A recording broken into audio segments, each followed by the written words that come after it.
Hi and welcome to this week's show. In this show, we as always will be looking at what it takes to build your business so that it runs independently of you. You see, when you have a business that runs independently of you, you have way less stress, way more free time, a lot more profit, and your business sells for a lot more money when you decide that you want to retire, but you probably won't, because your business is running away over there while you're doing what you love, or you may only work in your business with the hours that you like to do and doing the things that you love to do. Now today we are taking a special look at female entrepreneurs. You see, the lady entrepreneurs have more challenges than male entrepreneurs. And you might react to that. Bear with me, you'll soon see. Interesting, as I prepared for this show, I was thinking to myself, what would happen if I came out and said, men have more challenges than women in building a business that runs independently of them? There might be a bit of an uproar in this modern climate. Also, you know, there's a lot of people out there now that believe that there is no difference between males and females. And what typically happens is after every show, I get an email or a message on Facebook about someone that I have offended. It seems that people are really easily offended these days. So when I start to talk about the difference between males and females, and if you don't agree with me, please don't message me with your opinions. I do think about these things a lot. I don't just come to my conclusions in a blind manner. You keep your opinions to yourself. You don't need to watch this. You don't need to listen to me. Anyway, let's get into it. So, one of the things that I've worked with, or one of the challenges I've worked with a lot of female entrepreneurs is simply this. They have so much to do. Let me paint a picture for you. A mother with 2 or 3 kids who's an entrepreneur. Now typically, and we call this a Superwoman Complex, and it's unlikely, to be honest, for a mother to be an entrepreneur without the Superwoman Complex. You're going to be a certain type of person to want to be in business in the first place. And actually, I just want to talk about that for a second. I love working with entrepreneurs. I love in my Ignite Business Mastery program the group of people that I get to work with, because they excite me. And why do they excite me? They excite me because entrepreneurs take risks. They're not normal. They're willing to give things a go. Other people don't understand the challenges that entrepreneurs have. They're real pioneers. So if you are an entrepreneur, listen to this, I love you. I think you're an amazing individual attempting to live such a heroic journey. So here's this businesswoman, and she's got children, and she's running a business, she's got staff. And she's going to have, as I said, the Superwoman Complex. And she's going to be try and be perfect at everything she does. She wants to be the perfect mother. And when she's not the perfect mother because she's spending too much time in the business, she feels guilty or ashamed. So she beats herself up, and she'll drive herself more and more and more to try and be the perfect mother and make up for her guilt. And sometimes when she's being the perfect mother, spending a lot of time with her kids, which is what they need, she feels terrible because she feels like she's not giving her business the effort and energy that business needs. So you can see how torn a mother entrepreneur can become. They feel like they're not doing anything well. And we'll take this a little bit further, because all this energy they want to put into their children and all this energy they want to put into their business, and then feeling that they can't do both those things perfectly, and the guilt that gets set up will drive them even more to work harder and to forget about themselves and looking after themselves. So we know that a lot of female entrepreneurs, if they've got children, will end up with what we call very depleted energy. Sometimes adrenal burnout, because you can't just keep pushing and getting away with it. Oftentimes that leads to foggy-headedness, more stress, more feelings of being out of control, more feelings of having to keep on top of everything. But you're so tired, so drained, you just can't. And it sets up again this sense of, I can't get it all done. Now, to add fuel to the fire, we can look at another couple of patterns that are common to the female entrepreneur. The first one is their partner, right? So they feel like they're not spending enough time with their partner, and sometimes their partner can get resentful because their wife is spending, or their girlfriend, mother of their children, spending so much time in the business, so much time with the kids, that the partner gets a bit weirded out and starts to pressure and guilt this female business owner or entrepreneur. And so again, there's more pressure for Superwoman to do even more for someone else, her partner, other than herself. And this is a tragedy, I reckon, because, you know, one of the reasons that I learned to build businesses that run independently from me is because I wanted to spend more time with my kids and my wife. I love my family. And fortunately, I learned at about 19 years of age when I first went to Hawaii, and I'm hanging around these guys in their 40s who just surfed as much as I did. I remember I'm 19, I was a surf bum. And, you know, they had all the money in the world, all the free time to surf every good quality swell, and they were travelling to Aspen with their families. And of course, I went, how do they do this? And I started to see that they thought really differently. They set their businesses up so that they could live out their passions and their purposes, and they built their businesses to run independently from them, so they didn't have to be at their place of business for unless they wanted to be. So they had all this freedom. So I had a model at an early age of a whole different way to build a business, which is really interesting because I've been around business people all my life before that in Australia and New Zealand, but most people in Australia and New Zealand, and this is because of the working in middle class thinking, I've got to work hard all the time, the schooling system, they're all trained to be little robots, to be workers. And in my terminology, they're trained to be a resource for someone else, trading time for money, or a resource in their own business. When we work with our clients, we're taking them from being a resource to being a controller of resources. Now, if you're a controller of resources, you're not required in your business. Okay? You earn passive income, or leverage income, or scalable income. You can't do that when you are a resource in your business. So I was just saying that I think it is a tragedy when I see these mother entrepreneurs in this horrible place, just driven by guilt and shame and constantly feeling overwhelmed, constantly driving themselves and having no time for themselves. Okay? And you need time for yourself. It is healing to the psyche. You all know that. When you have 2 or 3 days off, your problems look smaller to you. If you have challenges and problems, the more you work and the less you rest, the bigger those problems seem.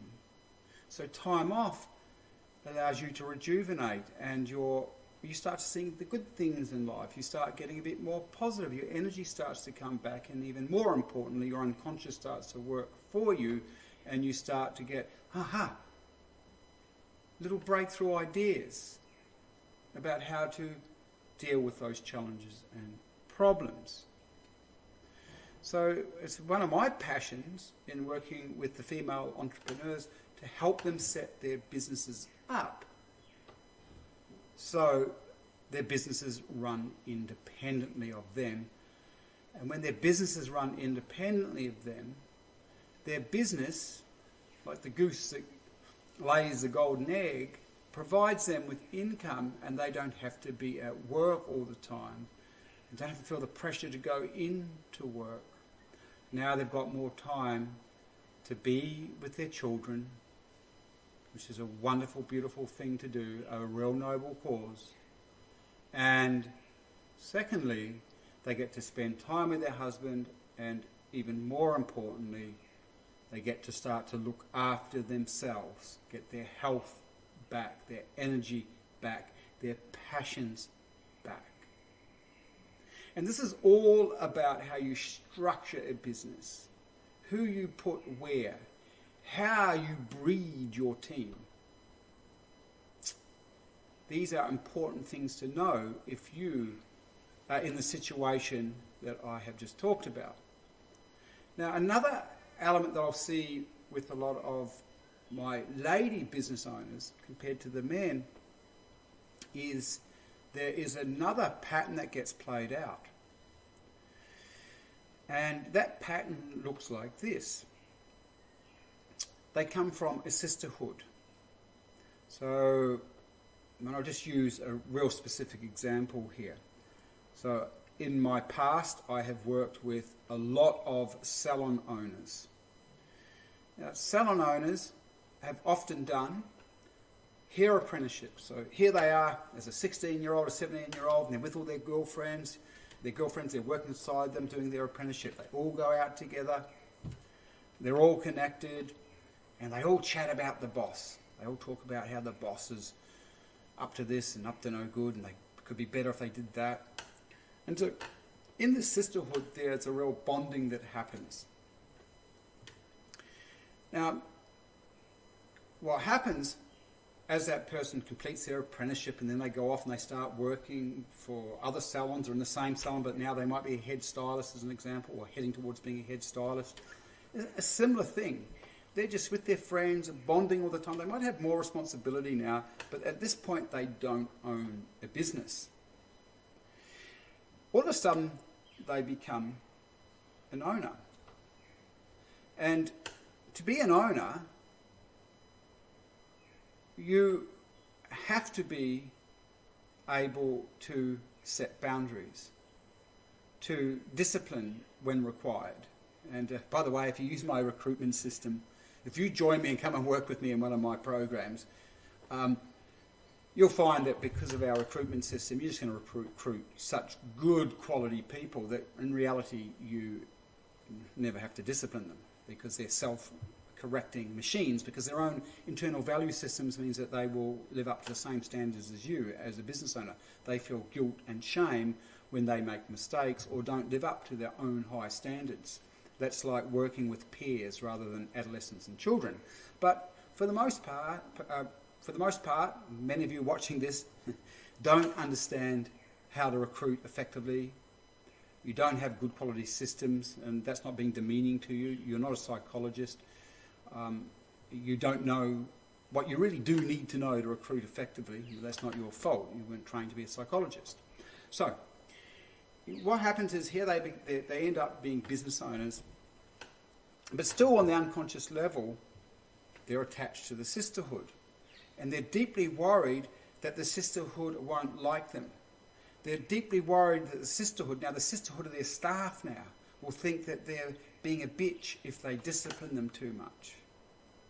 So the business owner becomes too sensitive around being disliked, being abandoned, being rejected. The business owner makes friends with the staff before being an owner. Now, I am an owner willing to really, really stick up for my standards, but that comes first, then friendship. Okay, you have to be a leader. You have to provide the vision. You have to stand up for your value systems. As I said, if you recruit effectively and use our systems, you'll find that you have value-aligned people on your team, and just life becomes far easier. Regardless, the female entrepreneur has to get over this fear of rejection, and oftentimes on a deep level, they have a deep fear of being seen as a bitch, a horrible, nasty bitch boss. Excuse the language, but it's just such a good word to explain what the female with the sisterhood is afraid of. And it's really interesting because a lot of people that have, or a certain personality style, you might be what we call a harmonizer. You love peace, you love, you don't like conflict, you really like the harmony of a group that's feeling really good together. Or you might be more of the outgoing type who's full of fun, likes to share stories, and love to build relationship and love to inspire and empower others. But again, you don't particularly like conflict. A lot of those types of female business owners, and male business owners by the way, don't really understand how to be strong about their boundaries and still be liked by people. And so another word for this could be assertiveness. So assertiveness is an approach, a tone. You know when someone's being assertive. They're being very firm about something. And in assertiveness, oftentimes people don't react badly to assertiveness. But if you're the type of business owner, as I said before, with those traits of harmonizer or sort of the empowerer, motivator type, you don't like conflict and you've not learned to be assertive and you're afraid of being perceived as a horrible, mean business owner, you will avoid setting boundaries and disciplining and standing up, which is going to be required if you want to be able to build out a team who will run your business independently of you. I think a lot of this comes down to, and it was interesting because I was in the car with one of Australia's top academic lecturers, psychologists, cognitive scientists and computer scientists yesterday. And we were talking about the difference between males and females and the common viewpoint that there is no difference. And he was saying, look, the female is wired to be more nurturing than the masculine. So I think this breeds a lot of the trouble I see my female business owner clients having, because they're so nurturing and they want to have such deep connected relationships with the sisterhood that it sometimes doesn't serve them as a business owner. So what does it look like when you have a business that runs independently of you? Well, first of all, so this is for the ladies listening, it means that you have put in place a leadership team. Now that might just be one person, it could be two people. And these leaders are able to make decisions on your behalf. In fact, they are trained and they're expert and they are possibly better at you at managing or leading a team. That would be a wise thing to do. And therefore, you can trust them. They would have incredible work ethic and an incredible value system. They would be managing your team.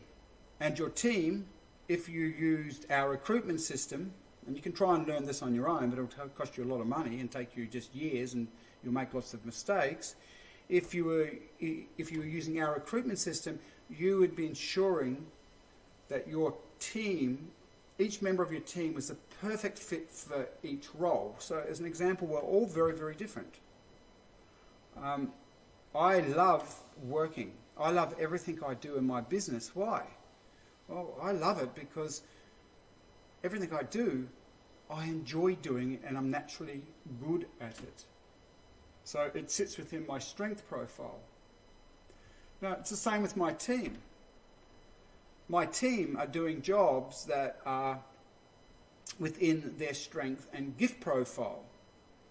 So in one of our mastermind groups yesterday, we were having a little bit of a joke about it, because if I had to do spreadsheets and little detailed stuff, I'd want to slip my throat. It'd be just like, I don't want to live anymore, right, if I had to do too much of that. However, if you run a business and you're not, or you don't have spreadsheets and good quality data control, you're in trouble. So fortunately, for me, there are people out there who love being super organised and taking care of data and working on spreadsheets. They get high when they're doing that. It fulfills them. So when you've got the right people in the right place, productivity increases, everyone's happier, there are less mistakes made. So many people put the wrong people in the wrong role because they don't understand this. Now, isn't it great? Because that person, by the way, that loves doing spreadsheets, they couldn't stand doing what I'm doing right now. Just looking at a camera with the microphone, communicating. They don't want to do that. That's too stressful for them. They don't enjoy that. So here you are, you've got your leadership team, you've got your staff in the right roles, and not only that, if you use our recruitment system, each person in each role would have an intrinsic value system of the high performer. So they would be highly conscientious, and if they made a mistake, they just feel really bad about themselves, and their sense of self-esteem, their sense of self-value, their sense of worth comes from doing the job really well and to high standards. Now, this is really important to understand, because unless you've got a team like that, you can never build a business that runs independently from you, which is why it's so important to understand the recruiting information. And again, we have it. Come talk to us if you're interested in finding out about it, because it really is important that you have people on your team who have the value systems that I'm just describing. You see, when you've got what we call high performer staff in place, you can go leave your business, go spend time with your children, and they're not going to work any less whether you're there or you're not there.